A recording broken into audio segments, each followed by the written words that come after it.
प्रिय विद्यार्थियों, आज हम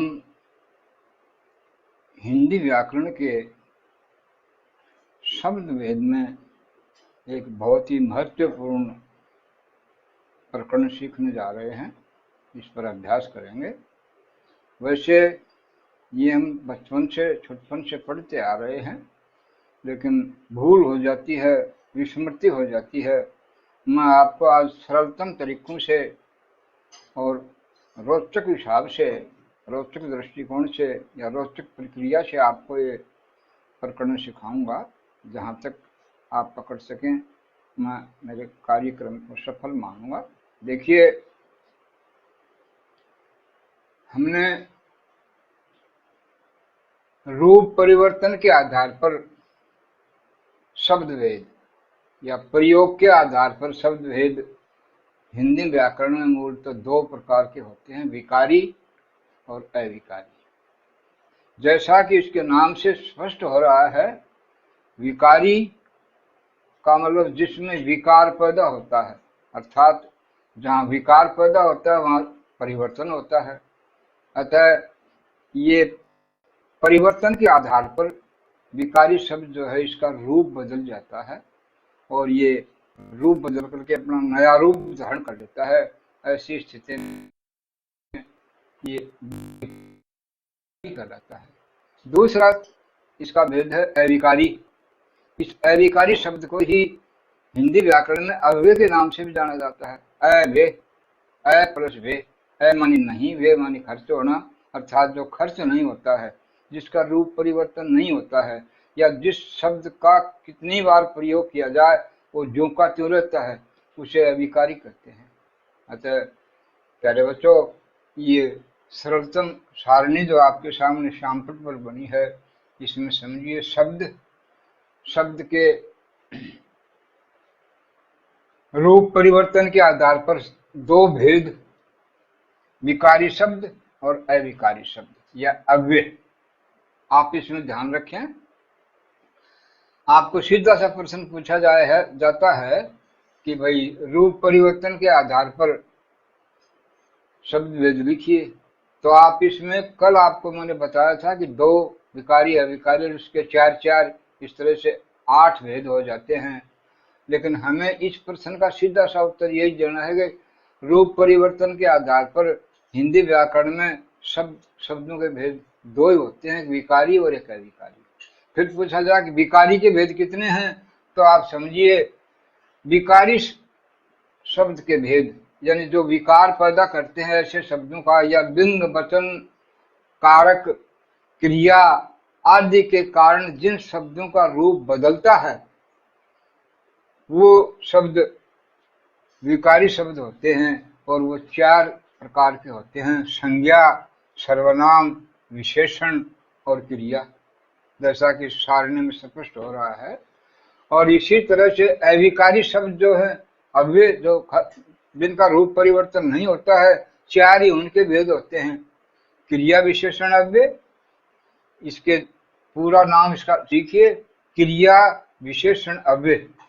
और समुच्चय बोधक अव्यय, संबंध बोधक अव्यय, विस्मयादि बोधक अव्यय। शुद्ध रूप से इनको शुद्ध लिखना और शुद्ध वाचन करना सीखिए, क्योंकि व्याकरण में शुद्धता ही तो खास चीज है।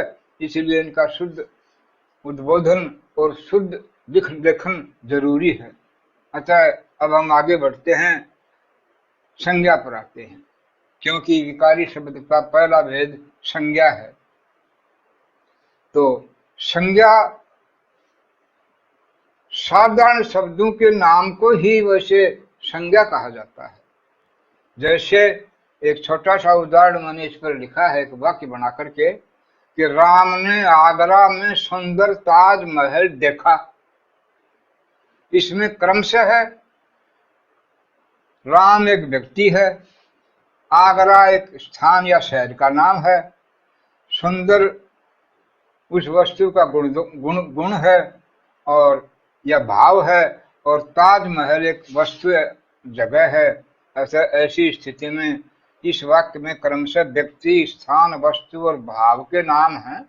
अतः ये चारों संज्ञाएं हुई, ये चारों शब्द संज्ञाएं हुई, और इसी आधार पर आप इसकी परिभाषा सहज प्रक्रिया में रहते हुए सीखें, समझें कि संज्ञा की परिभाषा है किसी प्राणी, स्थान, वस्तु तथा भाव के नाम का बोध कराने वाले शब्द संज्ञा कहलाते हैं। और इस तरह से ये संज्ञा की परिभाषा हुई। जैसे मोहन पुस्तक पढ़ता है, इसमें मोहन संज्ञा है, एक वस्तु, वो व्यक्ति है, और पुस्तक एक वस्तु है, अतः ये भी संज्ञा हुई। अब इसमें इस वाक्य में दो संज्ञा आई, मोहन पुस्तक पढ़ता है और पढ़ता है इस वाक्य को पूरा कर रहा है, ये काम का करना या होना पाया जाता है, इसलिए क्रिया में चला गया। तो इस तरह से इनको सरलतम रूप से समझते हुए हम इसको आगे बढ़ाएंगे प्रकरण को। तो ये आप नोट कर सकते हैं, विकारी शब्द, विकारी शब्द या वे संज्ञा, सर्वनाम, विशेषण, क्रिया, ये विकारी शब्दों के चार भेद, और अविकारी शब्दों के चार भेद, क्रिया, विशेषण, अव्यय, समुच्चयबोधक अव्यय, संबंधबोधक अव्यय और विस्मयादि बोधक अव्यय। और ये इसकी परिभाषा जो आप सहज क्रिया से अपने याद रखिए। अब हम इसको लेकर आगे बढ़ते हैं। संज्ञा, अब ये जो जितने भी हम शब्द पढ़ेंगे इनके भेद विभेद भी जानने जरूरी हैं, क्योंकि इसमें आगे जो जो हम बढ़ेंगे तो एक प्रकरण आएगा पद परिचय या पदान्वय या पद व्याख्या। उसमें ये जरूरी है कि हम सबसे पहले उस वाक्य में किसी शब्द का हमें पद परिचय पूछा जाता है तो वहां हमें ये देखना पड़ेगा कि ये हमारे जो हमने 8 चीज सीखी हैं, यानी रूप परिवर्तन के आधार पर जो शब्द हमने सीखे हैं 8 प्रकार के, उनमें से ये शब्द कौन सा है, ये पहचान आपको सर्वप्रथम उस पद परिचय में करनी पड़ेगी। इसलिए इन चीजों का सीखना इसलिए जरूरी है कि आगे का व्याकरण का हर टॉपिक इनसे संबंधित होगा।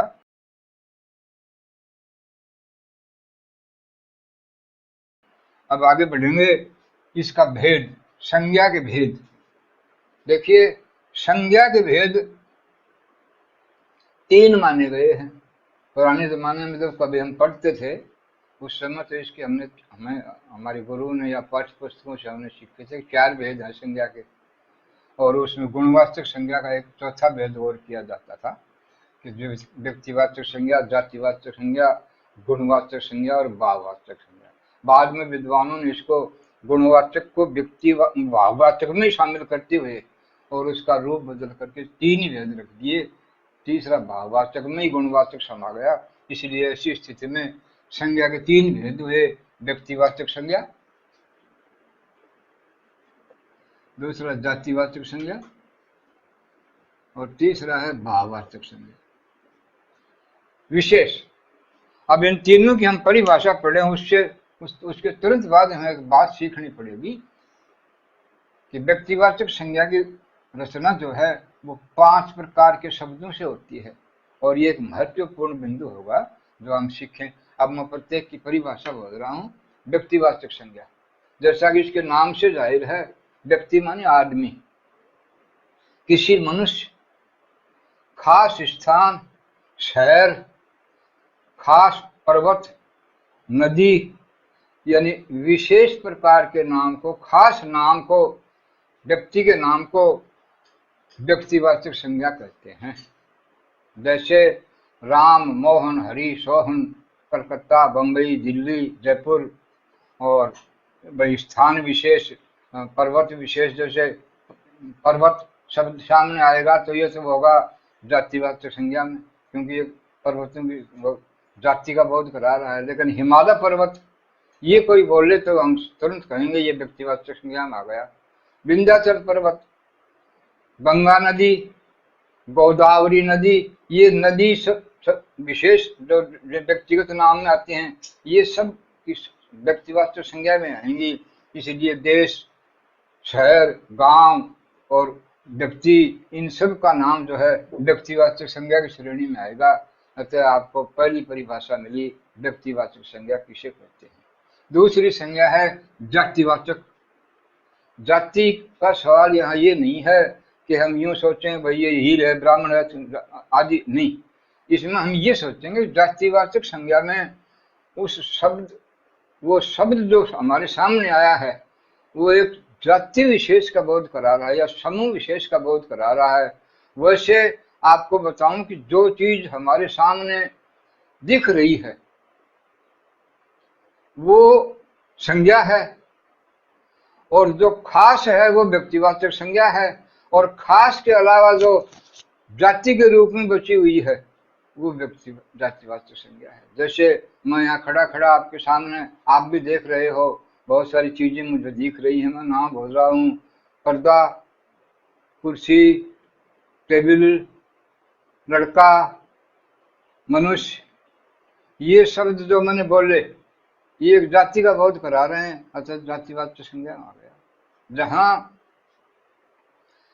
जहां वाक्य में जो शब्द जाति का बोध कराता है वह जातिवाचक संज्ञा होती है। जैसे गाय घास चर रही है।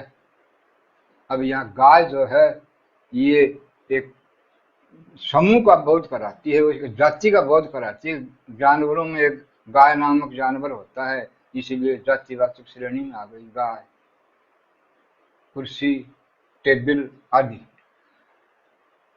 और इसलिए ये जातिवाचक संज्ञा की परिभाषा सीधी सी है, वही जहाँ शब्द जाति का बोध कराता है या समूह रूप में उस चीज का सामूहिक भेद प्रकट हो रहा है, वहाँ जातिवाचक संज्ञा होती है। तीसरा भेद है भाववाचक संज्ञा। अब इसमें दो चीजों में तो आ गया, खास चीज और जाति का बोध कराने वाली चीज।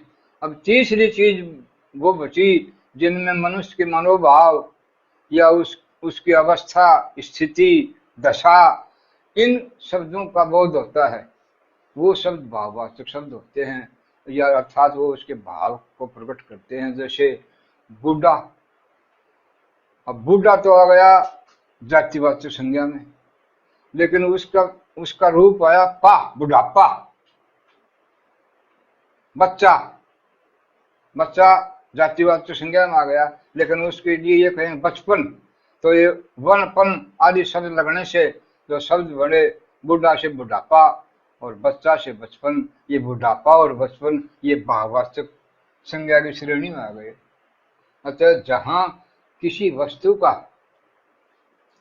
भाव, दशा, स्थिति ये बोध होता है वही भाववाचक संज्ञा होती है, या उसको भाववाचक संज्ञा कहते हैं।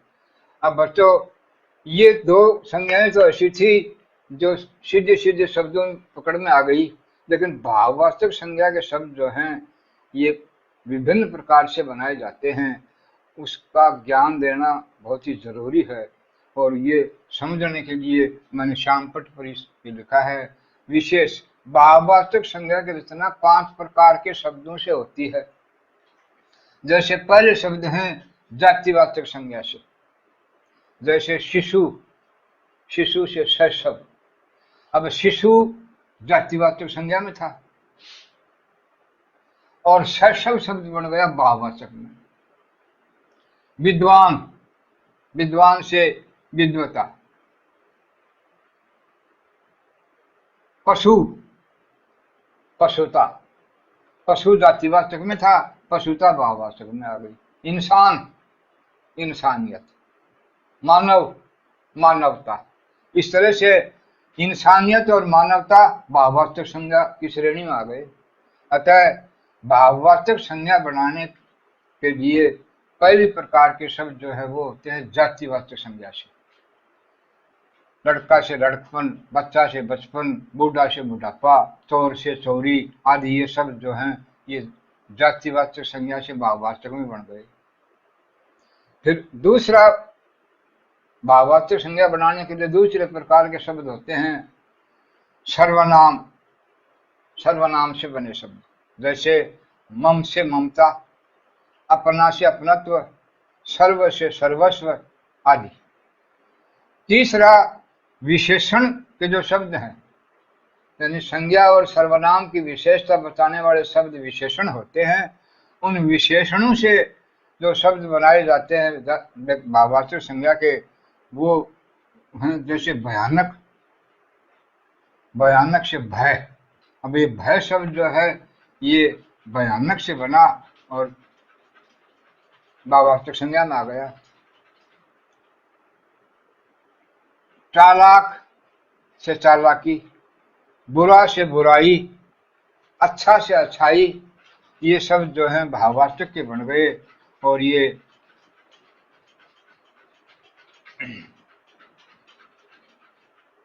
सर्वनाम से जो शब्द बने वो मम से ममता, अपना से अपना अपनत्व, सर्व से सर्वस्व आदि। और विशेषण से जो शब्द बने वो भयानक से भय, चालाक से चालाकी, बुरा से बुराई। और क्रिया से चौथे प्रकार है, क्रिया से शब्द बने। क्रिया किसी काम का करना या होने को कहते हैं, जैसे खेल। अब खेल धातु है लेकिन उसके साथ नाम लगा करके क्रिया रूप बना दिया गया, तो खेलना। अब खेलना शब्द क्रिया है, लेकिन इससे हम यदि भाववाचक संज्ञा का शब्द बनाना चाहेंगे तो कहेंगे खेल। लिखना, लिखाई या लिखावट। हंसना, हंसी, लिखना से लिखावट।